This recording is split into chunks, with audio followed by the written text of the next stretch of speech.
Good morning friends, मैं हूं आपका दोस्त doctor Darshan Mangiya, guild coach and tarot तत्व। 30 डेज हैप्पीनेस चैलेंज में आज हमारी 21st एक्टिविटी का टाइम है। अगर उससे पहले आप आज हमारे पास डायरेक्ट पहुंचे हैं, आपको ये लिंक कहीं से डायरेक्ट मिला है, तो आपसे रिक्वेस्ट है कि पहले आप इसकी डिस्क्रिप्शन में जाएं और इंट्रोडक्टरी वीडियो देखते हुए बाकी जो एक्टिविटीज़ हैं उनको करते हुए फिर इस एक्टिविटी तक पहुँचें। प्लीज़ इसे यहीं पर रोक दें और बाकी एक्टिविटीज़ को करते हुए फिर यहाँ तक पहुँचें, ताकि आप पहले समझ सकें कि ये 30 डेज हैप्पीनेस चैलेंज है क्या और इससे आपको क्या फ़र्क मिल रहा है और ये क्यों करवाया जा रहा है। हमारे चैनल को सब्सक्राइब ज़रूर करिएगा, ताकि फर्दर हमारे जितने भी पॉडकास्ट या जो भी वीडियोस आपके लिए हम शेयर करेंगे उनकी जानकारी आपको सबसे पहले मिल सके। आज की एक्टिविटी है सेलिब्रेट एवरी विन। आप कभी भी कोई भी सपना अगर देखते हैं, जैसे कि हम डेली रूटीन में कई बारी कुछ बातें सोचते हैं कि मुझे काश ये मिल जाए या मेरा ये काम हो जाए या मैं कहीं पर कुछ भी किसी भी तरीके से सक्सेस पा सकूं या पा लूं। जो भी आप सोचते हैं, अगर वो आपने अचीव कर लिया है, उसे सेलिब्रेट कीजिए। जैसे मैं बार बार आपसे कहता हूं कि आपके short term goals, mid term goals और लॉन्ग टर्म गोल्स होने चाहिए। इसमें सबसे ज़्यादा ज़रूरी आपके शॉर्ट टर्म गोल्स हैं, जिसे आप जब भी जीतें या कुछ आप अचीव करें तो उसे सेलिब्रेट करें। क्यों? क्योंकि जो छोटी छोटी चीज़ें जब आप अचीव कर लेते हैं, जल्दी जल्दी अचीव करते हैं और उसे सेलिब्रेट करते हैं, तो ये आपके अंदर एक ऐसी एनर्जी भर देता है कि आप नया सपना देखने के लिए मजबूर हो जाते हैं और उसे पूरा करने के लिए मजबूर हो जाते हैं। तो कहीं ना कहीं छोटे सपने जब आपके पूरे होते हैं, उन्हें आप सेलिब्रेट करते हैं, तो इसकी वजह से आपके शॉर्ट टर्म गोल्स के वजह से long term goals, mid term goals जल्दी अचीव होने लगते हैं। आप जो उस पर टाइम सोच के चल रहे हैं कि मुझे इस टाइम तक ये चीज़ चाहिए या ये मेरा सपना पूरा होना चाहिए, तो वो इसी वजह से ही पूरा होता है। अगर आप कोई भी चीज़ अचीव तो कर लेते हैं बट उसे सेलिब्रेट नहीं करते, तो विश्वास मानिए आपके सपने अधूरे ही रह जाएंगे। आपने सीक्रेट मूवी देखी होगी, उसका ये सबसे मेजर पॉइंट है। और साथ ही साथ इसमें पर्सनल टच जरूर दीजिए। ऐसा जरूरी नहीं है कि हर सपने को अचीव करने पर हर एक चीज में आप पर्सनल टच दें, बट शुरुआत आपने पर्सनल टच देने से करनी है। मान लीजिए आज आप चाहते हैं कि कोई आपका पर्टिकुलर काम हो जाए या ये चीज हो जाए या वो चीज हो जाए। कोई भी एक चीज सोचिए जो कि इसी हफ्ते में या 3 दिन के अंदर हो जानी चाहिए, ये आपकी ज़रूरत है। और जब वो चीज़ पूरी हो जाए, तो कोई भी ऐसी चीज़ जो कि आप खुद को पर्सनली पैम्पर करने के लिए कर सकें, वो कीजिए। वो एक पेडिक्योर मैनिक्योर भी हो सकता है, वो एक अच्छा फेस मसाज हो सकता है, वो एक अच्छा बॉडी मसाज हो सकता है, वो कहीं ना कहीं जाकर एक खुद को एक प्यारा सा स्टीम बाथ, अगर आपके आसपास कहीं है, सोना बाथ, वो दे सकते हैं। खुद की बॉडी से रिलेटेड, खुद को पैम्पर करने से रिलेटेड वो चीज़ आपने सेलिब्रेट करनी है, कीजिए। आप खुद को पैम्पर करने के लिए कुछ अच्छा, कुछ मीठा, कोई भी चीज़ खिला भी सकते हैं।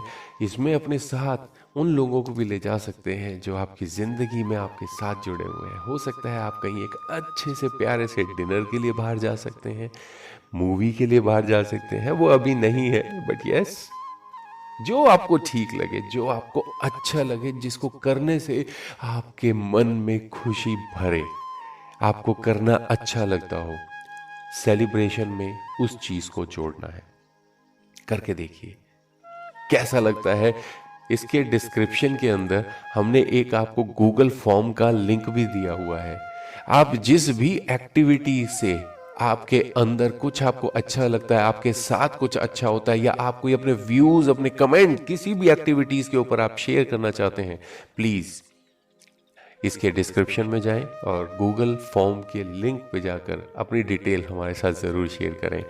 जिस दिन ये 30 डेज एक्टिविटीज़ का काम पूरा होगा, हम उस दिन हमारे पास जितने भी रिजल्ट्स आए होंगे, जितने भी व्यूज़ आए होंगे, उसके ऊपर हम एक आपके साथ में पॉडकास्ट ज़रूर शेयर करेंगे, ये ताकि हम इसका समापन कर सकें।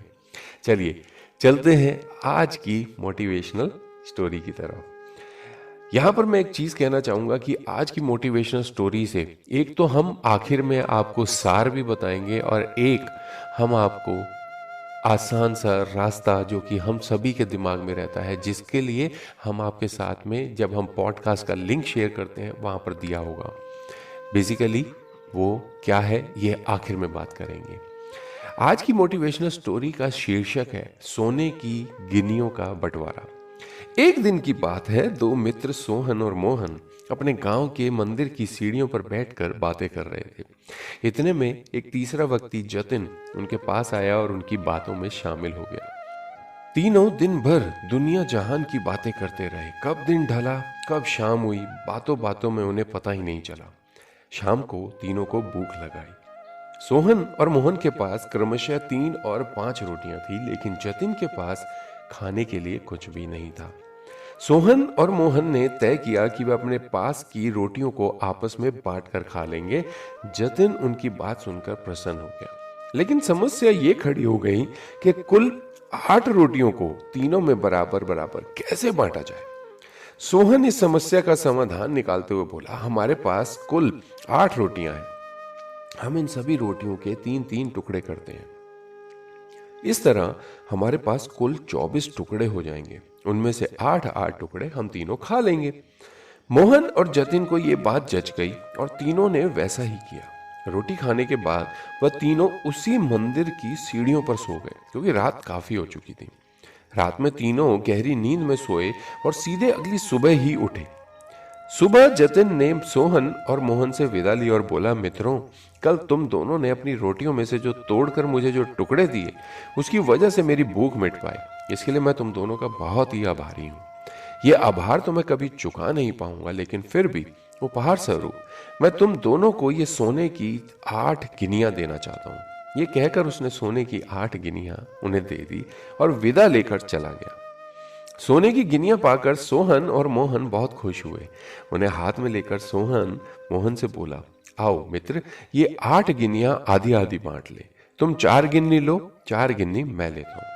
लेकिन मोहन ने ऐसा करने से इनकार कर दिया। वह बोला, ऐसा कैसे? तुम्हारी 3 रोटियां थी और मेरी 5। मेरी रोटियां ज्यादा थी, इसलिए मुझे ज्यादा गिन्नियां मिलनी चाहिए। तुम 3 लो, मैं 5 लेता हूं। इस बात पर दोनों में बहस छिड़ गई। बहस इतनी बड़ी कि मंदिर के पुजारी को बीच बचाव करने के लिए आना पड़ा।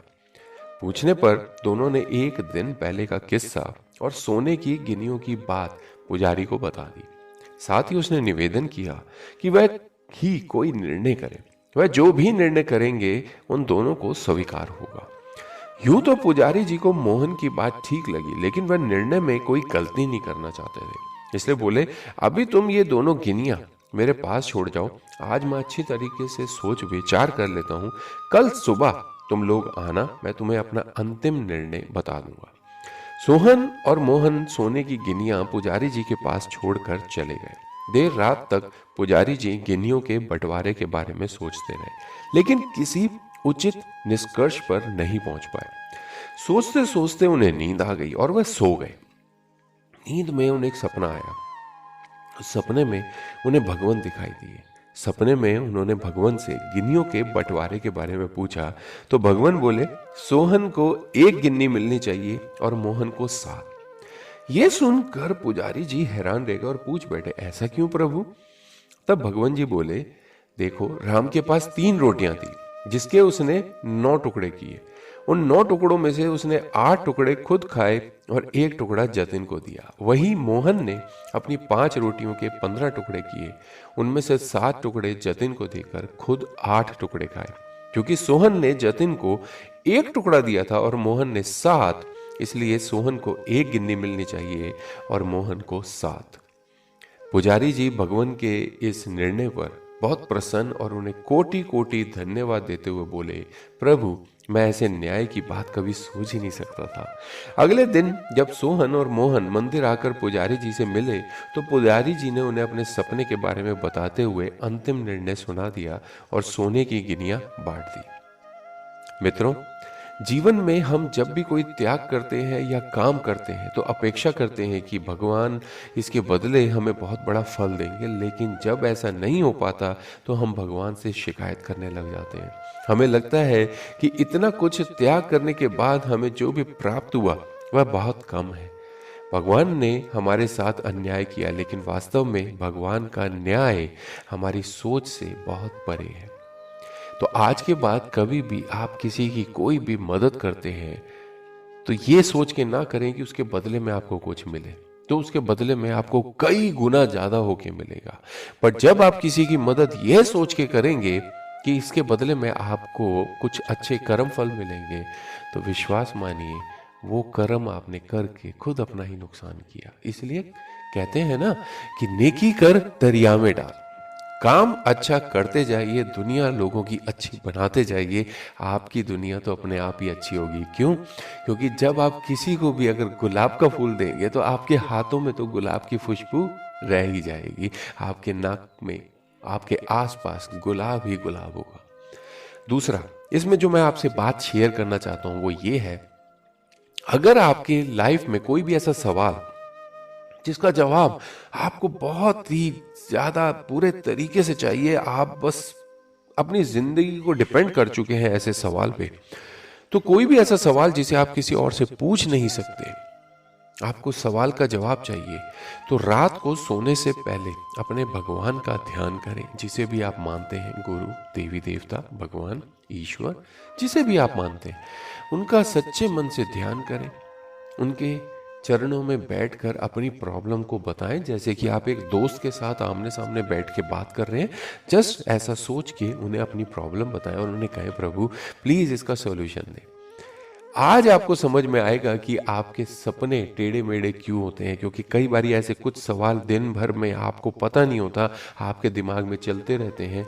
उन्हीं का ही जवाब एक्चुअल में आपका सबकॉन्शियस माइंड, आपके भगवान आपको सपने में देते हैं। यही काम टैरो रीडर्स करते हैं आपके लिए, जो कि आपके लिए एक जागता हुआ सोया इंसान है। वो आपके पर्सनल गाइड्स, आपके ईश्वर से जो आपके लिए सपने की डिटेल्स आती हैं, आपको वो बताता है, आपके सवालों का जवाब देता है। तो आपके आसपास कोई भी अच्छा टैरो रीडर आपको मिल जाए, कभी भी अगर आपको चाहिए, तो या तो आप उससे जाके बात करें, नहीं तो इस चीज को ट्राई करके देखें, कोई भी ऐसा सवाल जो आपको परेशान कर रहा है, रात को सोने से पहले अपने भगवान को याद करके वो सवाल उनके चरणों में सौंप दें और देखिएगा, हो सकता है कि शायद आपको एक दिन में ये सवाल का जवाब ना मिले, बट नॉर्मली ये 3 से 7 दिन के अंदर अंदर ये आपके सोच के ऊपर रहेगा कि कितना आप समर्पण करके उस सवाल को कर रहे हैं कि प्रभु मैंने तो बस आपके ऊपर सौंप दिया, मुझे इसका जवाब चाहिए ही चाहिए। ये अब आप देखिए, अब आप देखिएगा कि वो आपके भगवान आपके लिए, आपकी जिंदगी को बेहतर करने के लिए, कितनी जल्दी आपका सपोर्ट करने के लिए आपको जवाब भेज देते हैं। आपका दिन शुभ रहे, अच्छा रहे, अच्छा बीते, साथ जुड़े रहे, औरों को जोड़ते रहे। कल फिर मिलेंगे एक नई मोटिवेशनल स्टोरी के साथ। तब तक bye bye, take care, have a good day.